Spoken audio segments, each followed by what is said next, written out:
안녕하세요. 정보가 세상을 바꾼다의 인포뱅크입니다. 이번에 전해드릴 내용은 트럼프, 프랑스 디지털세의 와인세 보복, 프랑스 두 세금은 다른 종류.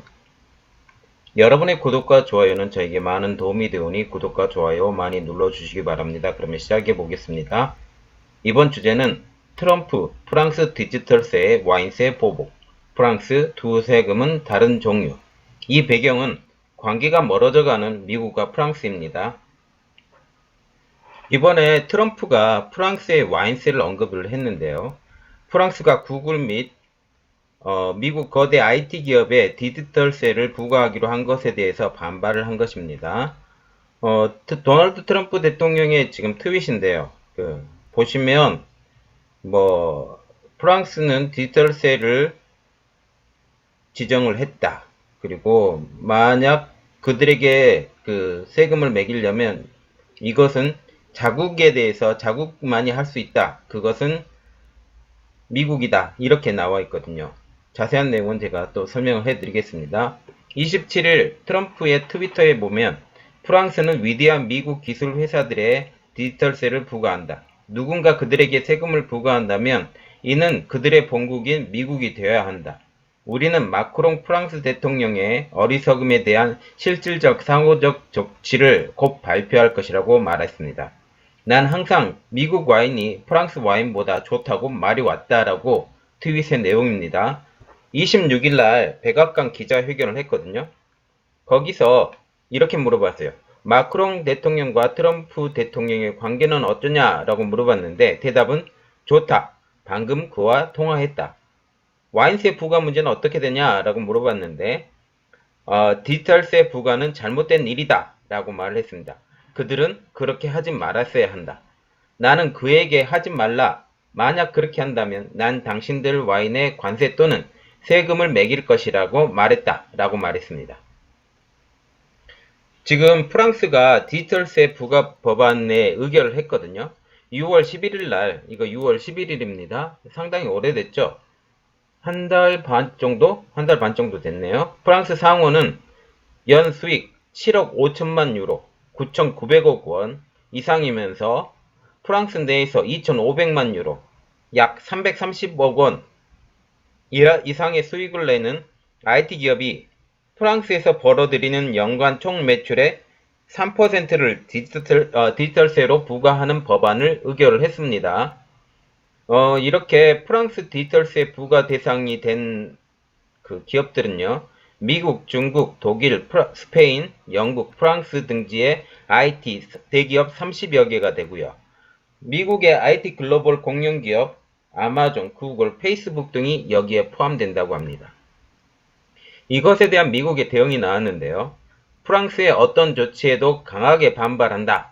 관세 보복을 경고한다.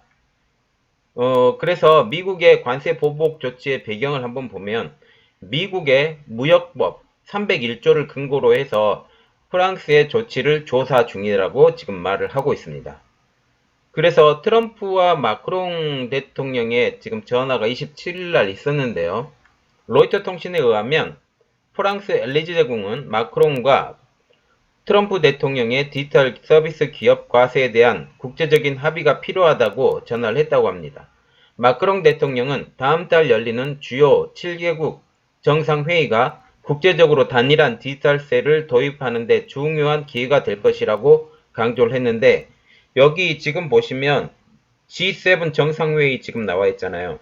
이거 G7 정상회의를 가지고 지금 많은 소스들이 모여가는데 지금 이것이 그 중에 하나이고 다른 소스도 있는데 그것에 대해서 제가 또 설명을 해드리겠습니다. 브리노 르메르 프랑스 재무장관이 27일날 이렇게 발표를 했는데요. 우리의 관심은 공정한 디지털세다. 이것은 와인세와 엮어서는 안 된다. 지금 중요한 문제는 디지털 활동에 대한 공평한 과세에 어떻게 합의할까이다. 마크롱 대통령은 디지털세가 양국의 이해와 부합하며 양국의 디지털세에 관한 광범위한 국제적 합의를 하는데 노력해야 한다라고 발표를 했습니다. 디지털세의 도입을 계속 노력해야 된다. 자, 그리고 지금 다른 이야기가 하나 나왔어요. 어떤 이야기가 나왔냐면 이란에서 프랑스로 지금 서한을 보냈습니다. 이것에 대한 연장선상이에요. 지금 보시면 그 6월 11일 날 그 통과하고 그 디설세 3%를 지금 부과하기로 지금 거의 결정이 난 것 같고 그것에 대해서 결정은 G7에서 결정이 날 것 같은데 지금 그 G7까지 가는데 지금 이야기들이 계속 누적돼 가는데 지금 프랑스가 이란 편에 섰어요. 이란 편에 서서 이란을 지금 대변해 주고 있거든요. 이란을 대변해 주기도 하고 또 다른 러시아를 대변해 주기도 하고 지금 그런 내용을 제가 알려드릴 테니까 왜 이렇게 벌어져 가는지 그걸 자세히 알아보면 좋겠습니다. 하산 로하니 이란 대통령이 유럽과의 무역 규모가 일정 수준에 도달할 경우 핵 합의 상한을 초과한 우라늄 비축량을 원래대로 하겠다라는 서한을 마크롱 프랑스 대통령에게 보냈습니다. 왜 마크롱 프랑스 대통령이냐라고 그걸 얘기한다면 G7 이번에 정상회담을 하는데 다음 달에 지금 개최국이 프랑스예요. 프랑스고 지금 프랑스가 지금 급속히 러시아하고 가까워지고 보시면 러시아하고 이란하고 지금 가깝고 그러니까 지금 도움을 청하는 거예요. 이렇게 보시면 되고요. 제가 자세히 또 설명을 해드릴게요. 23일 아바스 아락치 이란 외무장관을 통해서 이번에 전달을 했습니다. 그리고 이번에 미국을 제외한 이란 합의 서명국이 회동을 했는데요. AP 로이터 통신에 의하면 미국을 제외한 이란 핵 합의 서명국 외교관들이 28일 날 오스트리아 빈에서 만나서 핵 합의를 준수하기로 의견을 모았습니다. 여기 회동에 참석한 나라는 지금 이렇게 6개. 영국, 프랑스, 독일, 러시아, 중국, 이란. 이렇게 보시면 이란, 중국, 러시아는 이렇게 가까운 나라잖아요. 그리고 유럽의 나라는 영국, 프랑스, 독일인데 보시면 독일은 러시아와 가까워요. 프랑스도 러시아하고 지금 가까워요. 지금 오로지 영국만 약간의 미국을 대변하는 입장으로 지금 나아가고 있습니다. 그래서 이란이 그걸 타결하고 만회하고자 영국의 유조선을 지금 그 뭐라 그러냐 나포했거든요. 나포해서 그런 일들이 지금 벌어지고 있는 것들이 지금 많이 있습니다. 프랑스의 이란에 대한 입장을 한번 보면요. 미국이 작년에 일방적으로 탈퇴한 핵 합의의 당사국으로서 합의를 유지 입장을 한다고 하고 영국, 독일과 함께 이란을 지원하기 위한 무역거래 지원기관도 설립했다고 합니다. 회담에 대한 반응을 한번 보겠는데요. 이란의 아락치 장관은 이렇게 말을 했는데 분위기가 건설적이었고 논의가 좋았다. 우리가 모든 문제를 해결했다고 말할 수는 없지만 모든 당사국이 여전히 핵 합의를 지키려는 의지를 갖고 있다라고 말했습니다. 중국의 푸충 외교부 군축 담당 국장은 이렇게 말을 했는데요. 모든 참가국이 이란 핵 합의를 지키고 균형 있게 이행한다는 의지를 표명했다. 긴장된 순간도 있었지만 전체적으로는 분위기가 매우 좋았고 우호적이었다. 그리고 다음 고위급 외교장관 회의도 한다고 했는데 개최에 대해서는 전반적으로 합의를 했지만 날짜는 정해지지 않았다고 말을 하고 있습니다. 지금 위기의 이란 핵 합의입니다. 이란의 핵 합의는 2015년도 미국의 탈퇴와 경제 제재를 재차 부과하면서 흔들렸고 이후에 이란도 핵 합의의 미이행 선언 및 행동을 했습니다. 아락치 장관은 이렇게 말을 하고 있는데요. 로이터 통신을 통해서 유럽의 핵 합의에 따른 이란의 이익을 보호하지 않으면 우리는 합의 이행을 계속 줄일 것이라고 지금 얘기를 하고 있습니다. 이란이 유럽과 원하는 거래 방식은 어떤 것이냐면 이란은 유럽 국가들이 미국의 제재를 위반하지 않고 이란과 계속 무역할 수 있는 물물 교환 방식을 활성화하자고 지금 얘기를 하고 있어요. 미국이 지금 가장 맡고 있는 게 돈이 직접 주고받는 거예요. 돈을 직접 주고 물건을 사오는 건데 돈을 주지 않고 물건 대 물물교환으로 그렇게 해버리니까 이 값어치에 맞는 이 물건을 줄 테니 이 물건을 달라 이렇게 하는 거 결국 돈이 가는 거하고 똑같이 돼버리는 거죠. 옛날 방식이에요. 옛날 방식은 어떤 물건 값어치를 해서 비교해서 이것이 어려워져서 나중에 돈이 나오게 됐잖아요. 그런 구식 방법으로 지금 활성화하자, 지금 그렇게 얘기를 하고 있습니다. 이란이 그리는 큰 그림을 보면요. 이란 정부 관계자가 이렇게 말했어요. 유럽이 이란의 요구를 완전히 충족하기는 어렵다는 것은 알고 있다. 트럼프 대통령이 차기 대선에서 재선에 실패할 가능성이 있다는 자체 분석을 토대로 경제 지원이 조금이라도 구체화되면 트럼프 정권이 끝날 때까지 버틸 수 있다라고 직접 이란에서 말을 하고 있습니다. 지금 보시면 트럼프 대통령이 재선에 실패하기를 바라는 나라들이 지금 굉장히 많아요.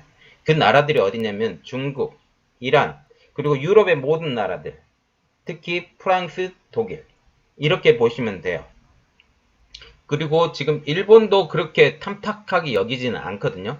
그때 당시에 보면 저번에 그 대통령 선거가 나왔을 때 그 일본은 트럼프가 당선되지 않을 거라고 생각해서 클린턴 후보에 대해서 계속 지원을 했어요.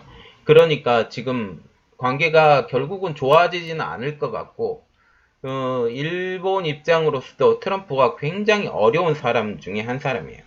그리고 이번에 프랑스하고 러시아가 정상회동을 하는데 내달 다음 달이죠. 7월 G7 정상회담 전 정상회담을 한다고 합니다. 2개월 만에 추후 회동인데요. 올해 G7 회장국은 프랑스, 24일부터 26일까지 프랑스 남부 비아리츠에서 열린다고 합니다. 그리고 원래는 러시아가 G7에 들어가지 않고 G8로 있으면서 들어갔거든요. 근데 왜 러시아가 G8에서 제외가 됐냐 하면 2014년 우크라이나 크림반도를 강제 합병한 후에 G8에서 제외가 됐거든요. 그러면 8개 나라에서 7개 나라로 줄었잖아요. 그래서 G8이 이름이 G7으로 바뀐 겁니다. 그래서 그렇게 제공을 하고요. 자, 보시면 지금 프랑스하고 미국하고 굉장히 관계가 안 좋아요. 관계가 안 좋은 이유가 지금 미국의 그 트럼프 대통령이 곧 떠날지도 모른다. 다음번에 재선될지 모른다라는 그런 생각을 많이 갖고 레임덕이라고 또 약간 생각을 하면 되고요. 그리고 또 보시면 트럼프가 하는 내용에 대해서 마음에 들지 않아요. 이란하고 가까워져서 이란의 그 원조도 받고 싶고 그리고 러시아하고 가까워져서 러시아에 뭘 받고 싶냐면 그 천연가스도 받고 싶고 이런 것들이 다 하고 싶은데 미국의 제재로 지금 못하고 있거든요. 그래서 지금 돌파구로 생각하는 게 미국의 뭐 마음에 들지 않는 일들을 계속 해야 되겠다 그런 생각을 하고 그리고 중재를 나선다고 하면서 미국보다는 자국 우선주의로 지금 나가게 되는 거거든요. 그래서 점점 벌어지고 있는 유럽과 미국이에요. 정확하게 말하면 독일, 프랑스가 미국에서 멀어져 가고 있고요. 영국은 지금 그 중간에서 갈팡질팡하고 있는 나라고요. 그리고 중국은 여전히 러시아하고 점점 친해져 가고 있고 이런 상황입니다.